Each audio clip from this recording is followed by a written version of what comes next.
Hello everyone. तो welcome to this video. तो इस वीडियो में मैं लेके आया हूँ कि इंग्लिश जो आईपीएस एसओ प्रीलिम्स में जो इंग्लिश का पेपर आता है उस पेपर को मॉक या एक्चुअल पेपर आपको कैसे अटेम्प्ट करना है with the help of a previous year paper. ठीक है, तो चलिए इस वीडियो को स्टार्ट करते हैं यहाँ पे। तो देखो, ये आईपीएस एसओ प्रीलिम्स 2024 का एक मॉक है बाय अड्डा।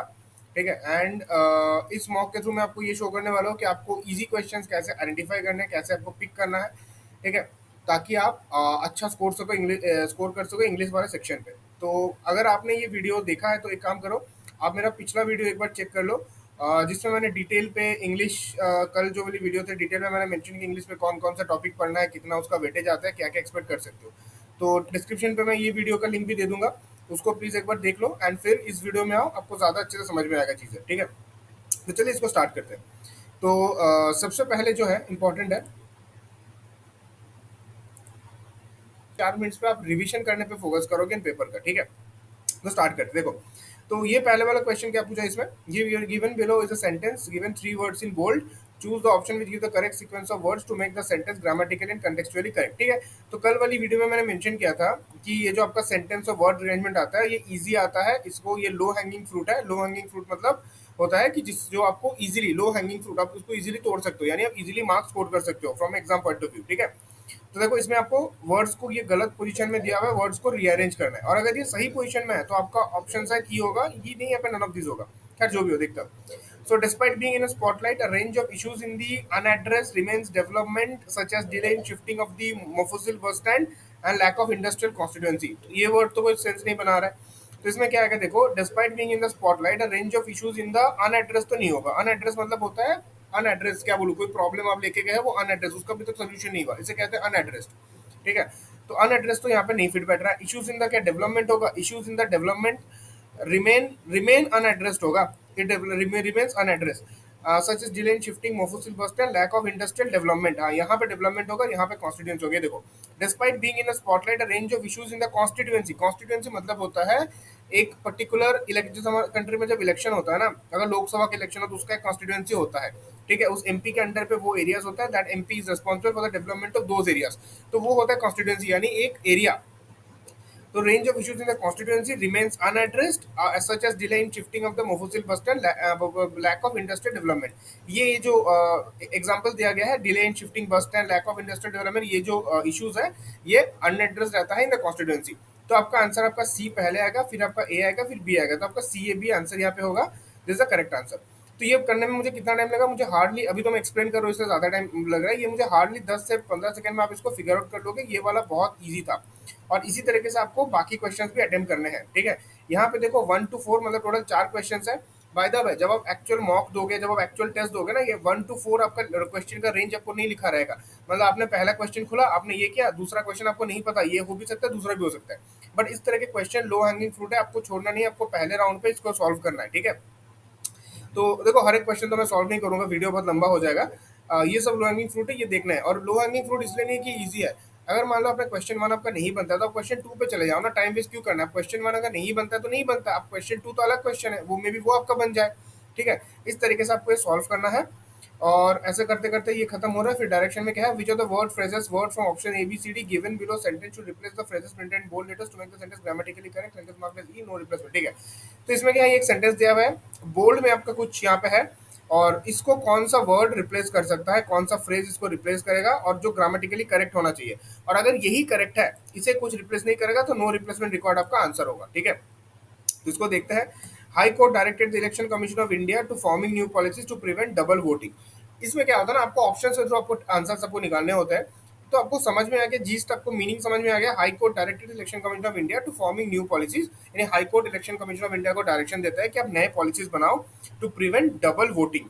ठीक है, ताकि डबल वोटिंग, हमने अभी रिसेंटली हम लोग देख रहे हैं न्यूज में एसआईआर फॉर्म हो रहे हैं कुछ कुछ स्टेट्स में, तो क्या होता है ना, बहुत सारे वोटर्स है जो मल्टीपल कॉन्स्टिट्यूंसी में वोट डाल रहे हैं, डबल वोटिंग कर रहे हैं। तो इलेक्शन कमीशन को हाईकोर्ट डायरेक्शन देता है कि पॉलिसी बनाओ ताकि डबल वोटिंग ना हो सके। अभी टू फॉर्मिंग न्यू पॉलिसीज, इसको रिप्लेस करना है इनमें से, देखते हैं। टू रिवील द विनर, नहीं, विनर घोषित करना नहीं, बिल्कुल नहीं। Conduct election, high court directed the election commission to conduct election, नहीं, इलेक्शन कंडक्ट करने के लिए थोड़ी ना बोला, आप बोले पॉलिसी बनाओ ताकि डबल वोटिंग ना हो, तो ये तो नहीं होगा। Take strict act, by take strict action हो सकता है, फॉर्म पॉलिसीज और स्ट्रिक्ट एक्शन, मेल तो नहीं खा रहा बट ठीक है इसको होल्ड पे रखते हैं। To take all possible steps forming new policy, नहीं ये मेरे को ठीक नहीं लग रहा है। To take all possible steps होता है कि मतलब किसी भी तरीके से जो भी पॉसिबल है आप उतना करो to prevent double voting. To by take strict action भी अभी तक नहीं, कुछ स्ट्रिक्ट एक्शन लेने की भी नहीं, इसको मैं मार्क नहीं करूंगा क्योंकि स्ट्रिक्ट एक्शन लेने की बात नहीं हो रही, उसमें कह रहा है पॉलिसी पहले फॉर्म करो। अगर पॉलिसी फॉर्म करने के बाद भी डबल वोटिंग हो रही है उसकी उस केस में ये दोनों ऑप्शन बेटर है, to take all possible step या टू टेक स्ट्रिक्ट एक्शन। तो I will go with no replacement record in this case. ठीक है, इस तरीके से आप ऑप्शन एलिमिनेशन के थ्रू ये क्वेश्चन को आप सॉल्व कर सकते हो और हार्ड गैप के 20 से लेकर 30 सेकंड आपको लगेगा। ठीक है, अगेन मैं सारा सॉल्व नहीं करने वाला हूँ, मैं बस दिखा रहा हूँ कि आपका अप्रोच क्या होना चाहिए ये। लेकिन आपको अगर समझ में नहीं आता है ना तो आप अगले वाले क्वेश्चन पे बढ़ जाओ। अभी ये प्रैक्टिस के ऊपर आपका आएगा। एक्चुअली मैं आइडियली तो 20-30 सेकंड में अगर ये क्रैक अगर क्लिक करेगा तो 20-30 मैक्सिमम 40 सेकंड में क्लिक कर जाएगा, लेकिन मैं आपको ऐसा कोई टाइम वैसे कोई फिक्स मैं नहीं करना चाहता हूँ। आपको जब आप अच्छे से प्रैक्टिस करोगे आपका सेंटेंस देख के ऑप्शन देख के आपको आएगा, पहले इंस्टेंस में आएगा कि भाई ये तो नहीं लग रहा है, ये नहीं बन रहा है, स्किप कर जाओ, अगले क्वेश्चन पे चले जाना। ठीक है, तो इस तरीके से आपको क्वेश्चन नंबर 6-7 सेम तरीके से अटेम्प्ट करना है, कोई अलग वे तरीका नहीं है इसका। अभी क्वेश्चन में है ये एक पैसेज दे दिया गया है। ठीक है, तो पैसेज को आप थोड़े बाद में भी कर सकते हो, अगर पैसेज रीड करने में टाइम लगता है ना थोड़े बाद में करो, बट मेरा सजेशन होगा कि आप पैसेज रीड करो, आप प्रीवियस ईयर से मॉक से पैसेज बनाओ। आप कम से कम 30 पैसेज अगर आप बनाते हो ना, 30-40 अगर पैसेज बनाओ, एटलीस्ट आप 30 पैसेज अगर बना लो तो इनफ रहेगा। और पैसे वो कहाँ से मिलेगा, एसओ का ढूंढो, एसओ का अगर नहीं मिलता पीओ का ढूंढ लो, जो पैसेज आते हैं पीओ का ढूंढ लो। ऑलमोस्ट सेम ही होता है, एसओ का पैसेज थोड़ा सा ज्यादा लेंदी होता है क्योंकि एसओ में टाइम भी ज्यादा होता है, but level of difficulty questions का तरीका पीओ जैसे होता है। तो अब कम से कम 30 पैसेज बना के चले जाए आपका काम हो जाएगा। रीडिंग में वो आ जाएगा, आपको 3-4 मिनट में पूरा पैसेज को रीड करना है, आपको समराइज करना है दिमाग पे और फिर क्वेश्चंस को अटेम्प्ट करना है। ठीक है, तो पैसेज को मैं मतलब सेकंड राउंड पे तो नहीं बोलूंगा, मैं पहले थोड़ा ऑब्जेक्टिव क्वेश्चंस कर लेता हूँ। ठीक है, तो फिर पैसेज में आते हैं। फिर इसमें क्या पूछा गया है, in the following context sentence divided into 4 parts consisting of highlighted word, each part option reflecting which are the misspelled or grammatically incorrect, choose the option E. अच्छा, तो कुछ वर्ड्स हाइलाइटेड है, या तो वो ग्रामेटिकली इनकरेक्ट है या तो वो मिसस्पेल्ड है। ठीक है, और अगर सब सही है तो ऑल आर करेक्ट आपको मार्क करना है। तो एक एग्जांपल देखते हैं। The supreme court has cautioned courts against mechanical granting bail in heinous offences। ठीक है, supreme court has caution court and supreme court ने कोर्ट्स को चौकन्ना करा है, जो लोअर कोर्ट्स होते हैं, जैसे सुप्रीम कोर्ट के रेस्पेक्ट में लोअर कोर्ट्स आपके हाई कोर्ट हो गए, डिस्ट्रिक्ट कोर्ट्स हो गए, जो सबऑर्डिनेट कोर्ट्स होते हैं या जो स्पेशल कोर्ट्स भी होते हैं, against mechanical granting bail in of heinous offences. Heinous offences मतलब होते हैं बहुत ज्यादा जो डेंजरस क्राइम्स होते हैं, जैसे आपके मर्डर हो गए, टेररिज्म हो गए, इस तरह के क्राइम्स हो गए। Courts against mechanical granting bail, हाँ ये मैकेनिकली होगा। अगेंस्ट मैकेनिकल ग्रांटिंग बिल कोई मतलब नहीं बनाता, मैकेनिकली ग्रांटिंग बिल। मैकेनिकली करने का मतलब क्या है, मैकेनिकली मतलब होता है बाय प्रोसीडियर। मैं आपके पास जैसे जो यहाँ पे क्रिमिनल जो है, ये जो एक्यूज्ड है वो या उसका लॉयर और डॉक्यूमेंट्स लेके जाता है मैजिस्ट्रेट के पास, जज साहब के पास, जज साहब देखते हैं और बेल अटेम्प्ट मतलब बेल दे देते हैं मान लो। ठीक है, तो जज साहब केस का डीप में नहीं जाता है, और यही सुप्रीम कोर्ट का सुप्रीम कोर्ट ने चौकन्ना करा है कि ऐसा मैकेनिकली बाय प्रोसेस फॉलो करके बेल नहीं दे सकते। आप देखो क्राइम अगर इतना हीनियस है तो थोड़ा ध्यान रखना। ठीक है, तो ये मैकेनिकली होगा, क्योंकि अगर मैं ग्रामर की बात करूं, मैं ये तो मीनिंग, ये तो मैंने मीनिंग से सॉल्व करा, इसका मीनिंग क्या हो रहा है। ग्रामर की बात करूं तो ग्रंटिंग होता है, ये कौन सा है आपका वर्ब प्लस आईएनजी फॉर्म है। ठीक है, तो बेसिकली ये आपका प्रेजेंट कंटिन्यूअस टेंस है, और प्रेजेंट कंटिन्यूअस टेंस वर्ब को क्वालिफाई करता है एडवर्ब, तो ये मैकेनिकली होगा। ठीक है, अभी देखो इतना आप सोचने का तो आपको टाइम नहीं मिलेगा, इसका सॉल्यूशन होता है प्रैक्टिस। प्रैक्टिस करते करते मेरे को स्टक कर गया कि ये मैकेनिकली होगा, और मैंने प्रैक्टिस कब करा था, लास्ट मैंने करा था पिछले साल, जब मैं ऑलरेडी 1 साल पहले ऑलमोस्ट जब मैं ये दे रहा था। तो भाई देखो ये प्रैक्टिस करते करते ये आपका ऐसी चीज फिट बैठ जाएगा, इसमें कोई घबराने की बात नहीं है। ठीक है, तो सिमिलरली ये क्वेश्चन आप अटेम्प्ट करोगे, 18 ये लो हैंगिंग फ्रूट्स है, क्वेश्चन अटेम्प्ट करो, आपकी तो बनेगा, नहीं बनता तो अगले क्वेश्चन में चले जाओ, टाइम वेस्ट ज्यादा मत करो। फिर इसमें कौन सा आता है, ये पैराजम्बल है क्या, हाँ ये पैराजम्बल्स है। देखो 4 आपका सेंटेंस दिया हुआ है और पैराजम्बल, अच्छा माइंड इट, इस तरह के पैराजम्बल्स अटेम्प्ट करना है। मैंने कल वाली वीडियो में बताया था कि आप पैराजम्बल जो ट्रिकी आते हैं उससे बच के रहना। अब ट्रिकी मतलब कौन से होते हैं, उसमें मैंने 2 दिखाया था। एक आता है ABCDF वाले फॉर्म में, मतलब आपको 6 सेंटेंस रहेंगे, 6 आपको खुद से अरेंज करना है। फिर आपको अलग अलग क्वेश्चन रहता है कि पहला सेंटेंस, पहला question which of the following is the first sentence, दूसरा question which of the following is the second sentence. उसमें से ना अगर आपका सीक्वेंस गलत होता है, मान लो आपका सीक्वेंस है, आपने उसको सॉल्व करा और आपने ये सीक्वेंस निकाला BCDFE, और एक्चुअल सीक्वेंस मान लो ये है, से फॉर एग्जांपल एक्चुअल आंसर आपका BACDEF आएगा। तो यार उसको आप सॉल्व करोगे, उसमें क्वेश्चंस कैसे आते हैं ना कि पहला सेंटेंस कौन सा है, दूसरा सेंटेंस कौन सा है, तीसरा सेंटेंस कौन सा है, फोर्थ सेंटेंस कौन सा है। तो आपका पहला सेंटेंस चलो सही होगा, बट आपका बहुत ज्यादा इसमें गलत होगा। तो उस पैराजम्बल को थोड़ा आप उससे बच के रहना, उसे डेथ कॉर्नर बोलते हैं। ठीक है, वो पहले जल्दबाजी में मत करने जाना, अगर वो पहला क्वेश्चन भी खुले तो उसको मत करना, उसको सीधा स्किप करके लास्ट में करना अगर टाइम रहे तो। ठीक है, बट ये जो पैराजम्बल्स होता है, मैंने यहाँ पे ऑलरेडी मेंशन करा है, ये जो पैराजम्बल्स होता है ना, ये 4 सेंटेंस वाला, इसे लो हैंगिंग फ्रूट कहते हैं, इसको आपको डेफिनेटली अटेम्प्ट करना है। देखते हैं, a free open and we are united by democratic values and the commitment to Indo Pacific. ये आपको पढ़ने समझ आया, देखो ये मेरे को क्लिक करके we are united by democratic, ये स्टार्टिंग सेंटेंस लग रहा है, ये इंट्रोड्यूस कर रहा है कोई चीज को लेके। We are united by our democratic values and our commitment, B उसके बाद सी आएगा, commitment to a free open and inclusive Indo Pacific. अभी आपका कंफ्यूजन आपका हो सकता है कि बी सी के बाद ए आया, डी क्यों नहीं आया। देखते हैं डी में क्या दिक्कत है। We are united by our democratic values and our commitment to inclusive Indo Pacific, to inclusive Indo Pacific. उसके बाद देखो ए जच नहीं रहा है, टू इंक्लूसिव इंडो पैसिफिक, फिर फ्री ओपन एंड के बाद क्या, ए में ना लास्ट में आपका एंड है, तो एंड के बाद क्या होगा, तो डी के बाद ए नहीं आ रहा है, सी ए डी ही आपका आएगा। और ऑप्शन भी है B C A D, but हाँ अगर आपका बी सी डी ए भी ऑप्शन रहता तो कंफ्यूज होते हैं, बट इस तरीके से आप एलिमिनेट कर सकते हो, और ये इजी होता है, डुएबल होते हैं, पैराजम्बल आपको छोड़ना नहीं है। दूसरा और एक एग्जांपल देखते हैं। The State Election Commission, the duty of the state to not interfere with the functioning of under the constitutional mandate. It is under the constitutional mandate. It is the duty of the state to not interfere with the functioning of the State Election Commission. बन गया। देखो, under the constitutional mandate, constitution जो कहता है, संविधान का जो mandate है, जो ऑर्डर है, it is the duty of the state, ये स्टेट का, राज्य का ड्यूटी है कि इंटरफेयर ना करे स्टेट इलेक्शन कमीशन का फंक्शनिंग से। डी, फिर उसके बाद बी आएगा, फिर सी आएगा, and then I will have A, DBCA, ये डीबीसीए होगा। ठीक है, इससे आप एलिमिनेशन से भी कर सकते हो। अगर थोड़ा सा, मतलब ये वाला तो इजी था, पर अगर थोड़ा सा सेंटेंसेस आपको कंफ्यूजन हो रहा है, थोड़ा सेंटेंस ट्रिक है, एलिमिनेशन से कर सकते हो। क्या ए पहला सेंटेंस बनेगा, द स्टेट इलेक्शन कमीशन, ठीक है चलो, state election commission under the constitutional mandate it is, तो ए के बाद डी गया, it is with the functioning of, कोई मतलब नहीं बन रहा, right, A D C sequence का, तो ये नहीं बनेगा। बी होता है the duty of state not to interfere the state election commission with the functioning of under the constitutional mandate it is, जो बी ए सी डी वाला option, ये भी कोई मतलब नहीं बन रहा। सी डी बी ए, देखो ऐसे कोई मतलब आपका नहीं बनेगा, तो डी बी से करेक्ट आंसर होगा। ये जो है लो हैंगिंग फ्रूट से, इसको आप सॉल्व कर सकते हो आराम से। फिर आपका आता है क्लोज टेस्ट। ये भी इंपॉर्टेंट है, ये भी आपको सॉल्व करना है, ये इजी होता है। इसमें क्लोज टेस्ट में देखो कितना क्वेश्चन दिया हुआ है, इसमें 6 क्वेश्चन प्लस दिया हुआ है, ये 4-5 तो आपका आराम से बन जाएगा क्लोज टेस्ट में। देखते हैं एक सॉल्व करके। If anyone were to pursue the dash newspapers, pursue the dash newspaper, dash की जगह पे क्या आएगा, परस्यू द स्टैंडर्ड न्यूज़पेपर्स, हाँ make sense, standard newspapers. Pursue the numerous newspaper, नहीं बिल्कुल नहीं। परस्यू द प्रिजर्व न्यूज़पेपर, बिल्कुल नहीं। डिफेक्शन, बिल्कुल नहीं।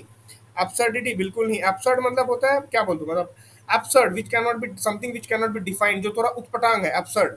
और फिर होता है डिफेक्शन, डिफेक्शन मतलब होता है एक पार्ट या एक टीम छोड़ के दूसरा टीम ज्वाइन करना। फिर होता है प्रिजर्व, प्रिजर्व मतलब कोई चीज का संरक्षण करना, प्रिजर्व।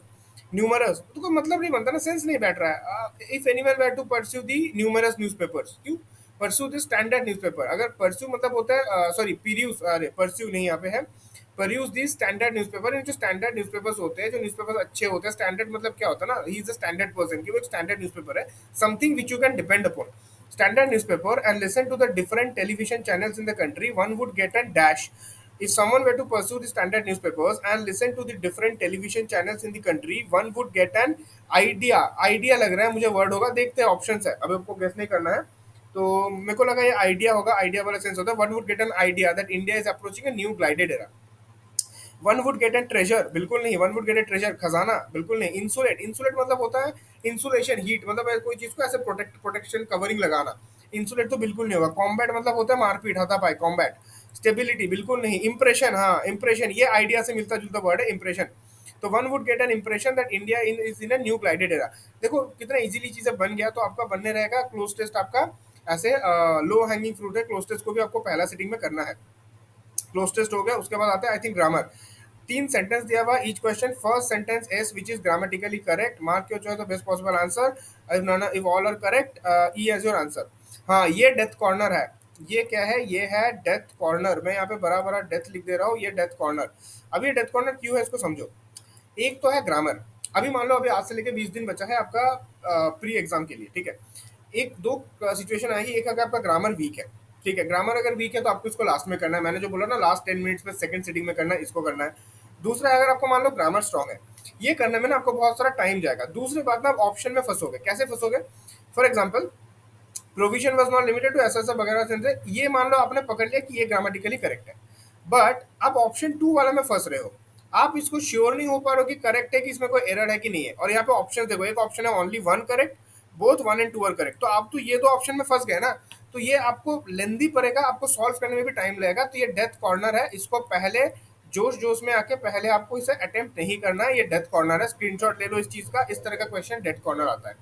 अभी हम नीचे जाते हैं और नीचे, तो ये सिमिलर टाइप का क्वेश्चन है, इसको हम बाद में देखेंगे, ठीक है। फिर ये भी ग्रामर लग रहा है मुझे। Question sentence into four parts, choose the of the sentence which may contain grammatical error, ठीक है।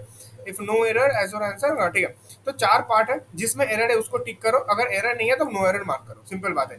ये फिर भी डुएबल है, मतलब इससे तो काफी बेटर है, डेथ कॉर्नर से तो ये बेटर है। बट फिर भी अगर आपका ग्रामर वीक है तो आप उसको एंड में आप इसको करो। और ग्रामर के लिए मैंने कल एक बहुत अच्छा सोर्स आपको बताया था, वो होता है 60 रूल्स ऑफ इंग्लिश ग्रामर, ठीक है, बाय रानी मैम। रानी मैम एक फैकल्टी है एसएससी का, इंग्लिश का बहुत अच्छी फैकल्टी है। मैंने उनसे पढ़ा था, हालांकि वो बैंक के लिए अलग से नहीं पढ़ा, तो एसएससी के लिए पढ़ाता है, बट ग्रामर रूल्स तो सेम ही होगा, राइट। तो मैंने उनसे पढ़ा था। इसका डिस्क्रिप्शन मैं इस वीडियो का लिंक में डिस्क्रिप्शन में मैं दे दूंगा इसका लिंक। और ऐसे भी यूट्यूब में सर्च करो 60 रूल्स ऑफ ग्रामर, प्लेलिस्ट दिया हुआ है, उसमें सब देख लेना, ठीक है। इसको मैं रिकमेंड करूंगा बाद में करने के लिए, ठीक है, क्योंकि इसमें थोड़ा सा टाइम लगता है ग्रामर करने में। और ग्रामर में भी ना, अगर आपको मतलब ग्रामर में आपको फोकस करना है कोई चीज, मैंने कल भी मैंने बताया था, आज भी बता रहा हूँ, आप सब्जेक्ट वर्ब एग्रीमेंट पे फोकस करो, और आप फोकस करो आपका एडवर्ब और आपका एडजेक्टिव पे। बैंक्स पे ना, आईबीपीएस पे, ये दोनों एरिया से क्वेश्चंस आपको हमेशा देखने को मिलेंगे ग्रामर का, ठीक है। तो ग्रामर को मैं सेकंड सिटिंग में करूंगा, यानी जो लास्ट 10 मिनट्स में ग्रामर का देखूंगा। ऐसे करते करते हमने नीचे आया, ये भी ग्रामर है, ग्रामर है, ग्रामर से कितना क्वेश्चन है, बहुत क्वेश्चन है ग्रामर से, 7 क्वेश्चन है ग्रामर से, ठीक है। कोई बात नहीं, चलो चलो चलो नीचे आओ। अभी आता है आपका कॉम्प्रिहेंशन। हाँ, अभी देखो, मैंने एक कॉम्प्रिहेंशन छोड़ा था और अभी एक कॉम्प्रिहेंशन आता है। अभी आपका जितना ऑब्जेक्टिव हो गया ना, क्वेश्चन सेंटेंस रीअरेंजमेंट हमने किए, छोटे छोटे पैराजम्बल्स हमने किए, क्लोज टेस्ट किए, इसके बाद दो बचता है, एक होता है ग्रामर, दूसरा होता है कॉम्प्रिहेंशन। अगर आपका ग्रामर काफी अच्छा स्ट्रांग है, आपको ऑब्वियसली पता चल रहा होगा मॉक देके, प्रिपेयर करके, प्रैक्टिस करके, तो आप ग्रामर कर सकते हो। नहीं स्ट्रांग है, मैं रिकमेंड करूंगा कॉम्प्रिहेंशन में आओ। बट ये वाला जो डेथ कॉर्नर है ना, इसको आप ग्रामर स्ट्रांग है वीक है, इसको आप बाद में देखो, क्योंकि मैं बोला ऑप्शन में फंस सकते हो, ऑप्शन से वो खेल लेगा, ठीक है। आप कॉम्प्रिहेंशन में आओ, कॉम्प्रिहेंशन को पढ़ो। अभी कॉम्प्रिहेंशन को सॉल्व कैसे करते हैं? कॉम्प्रिहेंशन को जब आप पढ़ोगे ना, about 20 years ago Thailand rolled out universal health coverage for population per capita GDP similar to India today's India. यानी आज जो इंडिया का है, 20 साल पहले थाईलैंड का पर कैपिटा जीडीपी इतना था, और थाईलैंड ने यूनिवर्सल हेल्थ कवरेज लॉन्च किया था, यानी हर नागरिक को एक यूनिवर्सल हेल्थ कवरेज हो। आज भी इंडिया में लोगों को यूनिवर्सल हेल्थ कवरेज नहीं है। आयुष्मान भारत जैसे कुछ स्कीम्स आ रहे हैं, बट अभी not, is that still not sufficient. बहुत से लोग ऐसे रहते हैं जिनके पास कोई हेल्थ इंश्योरेंस नहीं है हमारे कंट्री में, ठीक है। तो समथिंग हेल्थ इंश्योरेंस को लेकर बात हो रही है। तो आपको ना, जब आप पढ़ोगे इसको रटना नहीं है, इसको नॉर्मली पढ़ो। क्या दिया हुआ है? थाईलैंड रोल यूनिवर्सल हेल्थ होता है, this important because enough evidence exist on weak fund absorbing capability backward state time as funds. तो फिर आई थिंक इंडिया से कंपेयर कर रहे हैं, थाईलैंड ने कर दिया था 20 साल पहले, बट इंडिया ने अभी तक नहीं करा है। क्यों नहीं करा है, क्या प्रॉब्लम है? और देखो, आत्मनिर्भर कुछ योजना के भी नाम दिया है जो इंडिया करने की कोशिश कर रहा है। तो आपको ना, बस आपको एक मतलब एक मैपिंग बनना चाहिए कि फर्स्ट पैसेज ऐसे, ये थाईलैंड वाईलैंड का बात कर रहा है, फिर इंडिया क्या कर रहा है उसका बात कर रहा है, फिर कुछ यहाँ पे बेनिफिशियरीज का बात हो रही है, इंडिया का कौन सा स्कीम है, फिर उसका मे बी देखो यहाँ पे बियॉन्ड लो एलोकेशन। तो ठीक है, इंडिया का क्या सीन है उसको लेकर डिस्क्राइब करा है। आपको ना ये एक मेंटल मैपिंग होना चाहिए, लगभग अप्रोक्सीमेट मेंटल मैपिंग होना चाहिए। फिर उसके बाद आप क्वेश्चंस को देखो। अभी पैराजम्बल में, सॉरी पैराजम्बल नहीं, पैसेज में आपके कौन से क्वेश्चन टफ होते हैं? कोई भी क्वेश्चन जो इन्फरेंस बेस्ड होता है, जो कंक्लूजन बेस्ड होता है, वो थोड़ा सा ट्रिकी हो सकता है। अभी बिना पैसेज पढ़ा तो मैं नहीं बता सकता हूँ कि मतलब कितना वो ट्रिकी होगा, बट वो ट्रिकी हो सकता है, उसको आप बात के लिए करो। एक पैसेज में अप्रोक्सीमेटली 8 क्वेश्चन तो आएगा, उसमें से 5 से 6 क्वेश्चन आपका इजीली डुएबल होगा, लो हैंगिंग आएगा पैसेज में से। फिर 1 से 2 क्वेश्चन डिपेंड करेगा आपने कितना प्रैक्टिस कर रखे हैं, और वो एक्चुअली में कितना टफ है या कितना ईजी है, ठीक है। तो ऐसे आपको क्वेश्चंस करो। पैसेज का ये है ना कि इसका जो आंसर है आपको पैसेज में से मिलेगा। जैसे ग्रामर का क्या हो ना, ग्रामर आप 1.5 मिनट 2 मिनट सोच रहे हो, मे भी आपको क्लिक नहीं कर रहा, मे भी एक कंजंक्शन का एरर, और कंजंक्शन आपको आता नहीं करना, तो आपको एरर कभी क्लिक ही नहीं करेगा। बट यहाँ पे जब आप इसको पढ़ोगे, मे बी आपको एक लाइन ऊपर जाके फिर से पढ़ना पड़े, बट कहीं ना कहीं भी क्वेश्चन को आप सॉल्व कर सकते हो। तो ये फायदा है कंप्रेंशन में। अगर थोड़ा टाइम भी लगा होता है ना, इसका आरओआई बेटर है कंपेयर टू जो थोड़े से ट्रिकी वाले ग्रामर आते हैं, या जो थोड़े ट्रिकी वाले पैराजम्बल आते हैं उससे। तो इसको आप ऐसे कंप्रीहेंशन करो। और कंप्रीहेंशन में एक और आप चीज देखोगे, यहाँ पे सिनोनिम एंटोनिम टाइप का। इसमें देखो क्या पूछा, which of the following words is most similar to the similar meaning to the word gradually as given in the passage. यानी ग्रेजुअली जो वर्ड है ये पैसेज में मेंशन किया हुआ है, और इससे सबसे सिमिलर मीनिंग है, बेसिकली इसका सिनोनिम पूछा है। ग्रेजुअली कहाँ मेंशन है देखो, इन्वेस्टिगेटिंग ग्रेजुअली। आईबीपीएस का सबसे बेस्ट थिंग है ना, अगर ग्रेजुअली जो मेंशन है ये बोल्ड किया हुआ रहेगा, आप इजीली आपको ग्रेजुअली आपको ढूंढना नहीं पड़ेगा, आपको इजीली ग्रेजुअली मिल जाएगा। तो इसमें पूछे इसका सिनोनिम कौन सा होगा। देखते हैं, स्क्वांडर नहीं, स्क्वांडर नहीं, बॉलस्टर बिल्कुल नहीं होता, एरे बिल्कुल नहीं, ओवरवेल बिल्कुल नहीं, मॉडरेटली, हाँ मॉडरेटली होता है, ग्रेजुअली का सिनोनिम मॉडरेटली होता है। ये जो सिनोनिम्स आते हैं ना, कभी कभी सिनोनिम बिना पैसेज पढ़े भी हो जाता है, इतने ईजी आता है। बट ठीक है, आप जब पैसेज पढ़ोगे बाकी क्वेश्चन तो अटेम्प्ट करना ही है, उसके बाद ये भी अटेम्प्ट कर लेना। बट अगर वर्स्ट केस में कभी ऐसा होता है कि आपने पैसेज बाद के लिए रखा है, टाइम छूट रहा है, टाइम कम है, पैसेज पढ़ने का टाइम नहीं है, आप उसको नीचे आके ना सिनोनिम एंटोनिम वाला क्वेश्चन करना, मे बी 2-3 मार्क्स का आपका फोकट कम को मिल जाए। ठीक है, अभी आता है which of the following words is most similar to the word incremental. Incremental का सिनोनिम क्या होता है? प्रोग्रेसिव होगा भाई। प्रोग्रेसिव का धीरे धीरे जो प्रोग्रेस करती है, इंक्रीमेंटल वही होता है ना, धीरे धीरे इंक्रीमेंट कर रहा है। तो प्रिवेंटिव तो नहीं होगा, प्रोडेड नहीं होगा, अनसर्विंगली नहीं होगा, कन्फाइन नहीं होगा। कन्फाइन मतलब एक चीज में कन्फाइन करके रखना, मतलब समा के रखना चीज के अंदर। ठीक है, ऑपोजिट ऑफ द वर्ड, और ध्यान देना, ऑपोजिट पूछा है कि सिमिलर पूछा है, इससे भी गड़बड़ी होती है। परसिस्टेंट का ऑपोजिट क्या है? ग्रांट नहीं है। असैसिनेशन मतलब होता है पॉलिटिकल मर्डर का असैसिनेशन कहते हैं। एम्बिशियस बिल्कुल नहीं है। इंटरमिनेंट, इंटरमिनेंट होगा, इंटरमिनेंट। कंक्लूड तो बिल्कुल नहीं है। परसिस्टेंट मतलब होता है ना जो कॉन्स्टेंटली लगे रहता है, परसिस्टेंट, परसिस्टेंटली मतलब कॉन्स्टेंटली चीज को इंप्रूव करने लगे रहना। इंटरमिनेंट मतलब होता है जैसे आपने आज बहुत पढ़ाई कर लिया, 12 घंटा पढ़ लिया, कल 2 दिन आपने बंक मार दिया, फिर परसों आपने 14 घंटा पढ़ लिया, फिर 2 दिन आपने बंक मार लिया, ये होता है इंटरमिनेंट। और परसिस्टेंट मतलब आप डेली अब 3 घंटा 4 घंटे पढ़ रहे हो, उसको इंप्रूव कर रहे हो, मॉक दे रहे हो, इसका मीनिंग होता है परसिस्टेंट। ठीक है, तो खैर छोड़ो, इस तरीके से आपको पेपर को अटेम्प्ट करना है। इसके बाद अगर आपके पास टाइम बचता है तो आप ग्रामर पे आओगे, और ग्रामर पे आप पहले इसे करोगे। ठीक है, ये कंपैरेटिवली इजी होगा आपका, ऊपर वाले जो आपके मल्टीपल ऑप्शन है, क्योंकि मैं बताया ये ऑप्शन में फंसने का आपको चांसेस है, ये थोड़ा टाइम कंज्यूमिंग है। तो इसी सीक्वेंस पे आपको पैसेज नहीं, पूरा आपको इंग्लिश का पेपर अटेम्प्ट करना है। आप काइंडली, अगर आपको ये हेल्पफुल लगे तो please like share and this video and subscribe to this channel. और कमेंट पे बताओ, मतलब और भी कोई अगर डाउट है कमेंट पे बताओ कि इंग्लिश में मैंने पढ़ाई किया, मैं मॉक दे रहा हूँ पर मेरे को मार्क्स कम आ रहे हैं, कि मैं ये गलती कर रहा हूँ, कि मैं सिली मिस्टेक कर रहा हूँ। तो जो भी आपका डाउट है आप कमेंट में डालो। मेरे को इस तरह के कमेंट्स आया था कि इंग्लिश को लेकर वीडियो बनाओ, इसलिए मैंने कल एक स्ट्रैटेजी वीडियो बनाया था कौन कौन से टॉपिक्स पे आपको फोकस करना है, और मैं आज दिखा रहा हूँ कि पेपर आपको कैसे सॉल्व करना है। मैं आपको बताना चाह रहा हूँ, कोई भी कॉम्पिटिटिव एग्जाम में आप पेपर को कैसे सॉल्व करते हो वो बहुत ज्यादा मैटर करता है। आपका प्रिपरेशन तो है, बट पेपर को कैसे सॉल्व करते हो ना, वो आपको एक्स्ट्रा मतलब 3 4 5 मार्क्स, मतलब अगर मैं एसओ का बात करूँ यहाँ पे out of 25 marks, extra 2-3 marks वो ला देगा। ठीक है, तो बस यही है इस वीडियो में। इससे ज़्यादा इस वीडियो में और मेरे को कुछ कवर नहीं करना है। अगर आपको सिमिलरली क्वांट और रीजनिंग के लिए चाहिए तो let me know in the comments, बस एक थम्स अप दे दो। तो कमेंट्स में मैं समझ जाऊंगा आप सिमिलरली क्वांट और रीजनिंग में कैसे आपको इजी ऑप्शंस, इजी क्वेश्चंस आपको पिक करने होते हैं, वो मैं बता दूंगा वीडियो में। ठीक है, तो जुड़े रहो चैनल के साथ, अगले और भी अच्छे अच्छे वीडियोस आने वाले हैं। मैं मेंस का कुछ वीडियो बना रहा हूँ जो मैं अभी रिलीज नहीं करूंगा, रिलीज करूंगा जैसे आपका फ्री होगा उस दिन। मेंस कैसे क्या पढ़ना है, मैंने कैसे तैयारी किया था मेंस का, और मेंस में मेरा स्ट्रॉन्ग पॉइंट कौन सा था, वीक, मतलब मेरा जो भी एक्सपीरियंस था मेंस एग्जाम को लेकर, क्योंकि मैंने बता रहा हूँ मैंने पूरा सिलेबस तैयारी नहीं किया था मेंस का। मैंने एक छोटा सा पार्ट करके किया था जो मुझे सबसे रिलेवेंट लगा था, और उसी में से मैंने 24.50 स्कोर किया था आउट ऑफ 60, जो कट ऑफ से 8.5 मार्क्स ऊपर था। मेरे को एक बैंक भी एलोकेट हो गया, तो उस सबका डिटेल्स चैनल पे ऑलरेडी मेंशन है पुराने वीडियोस पे। बट मैं मेंस का मैं करूंगा, और जैसे ही मेंस होगा, मैं जैसे प्री करूंगा, मैं इंटरव्यू का भी थोड़ा आपको आइडिया दे दूंगा। तो चैनल को सब्सक्राइब करो, जुड़े रहो चैनल के साथ, और इसको थोड़ा लाइक एंड शेयर करो अपने कैंडिडेट्स में। तब तक के लिए bye bye, keep preparing hard and all the best. Bye bye, take care.